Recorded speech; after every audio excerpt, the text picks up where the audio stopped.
Hello guys, magluluto tayo ngayon ng soup. Ito pala yung mga ingredients niya. Yung fresh mushroom, tomato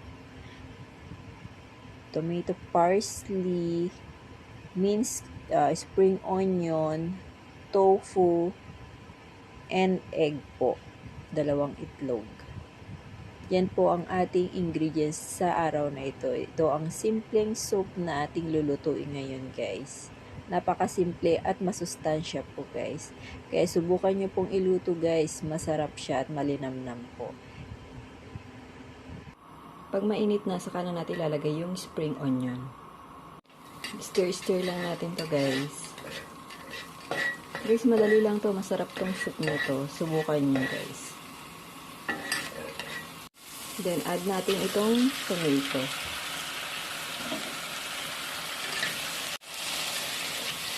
Palambutin lang natin itong tomato guys.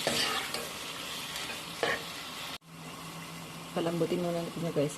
Sarado muna natin guys para lumambot po yung tomato. Soft na po siya kaya lalagyan na po natin ng water. Pagkalagay natin ng tubig guys, pakukuluan muna natin siya. Hayaan muna natin kumulo. Pagkakulo, lalagay na natin tong mushroom, fresh mushroom. Tsaka ang ating tofu. So, marami ata itong soup na to ah.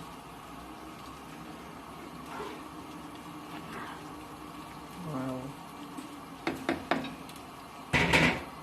Wait lang natin siyang kumulo guys. Titimplahan natin, nilalagay na natin ng salt,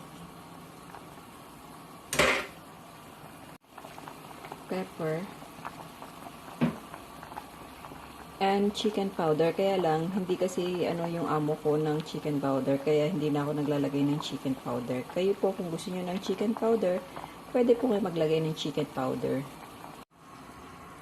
Then, add natin itong cornstarch.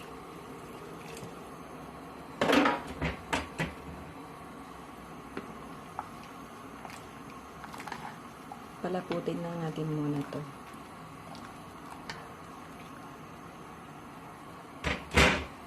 Over.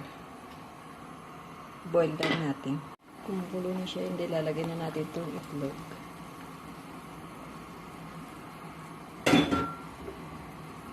Then, halo-halo lang natin.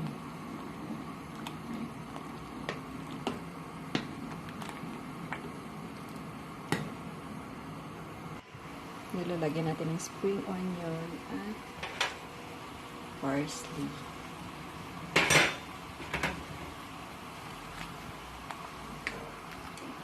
Ito na po ang ating finished product.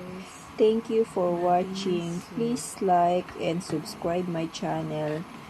Click the notification below. Thank you guys and God bless to all. Thank you for watching.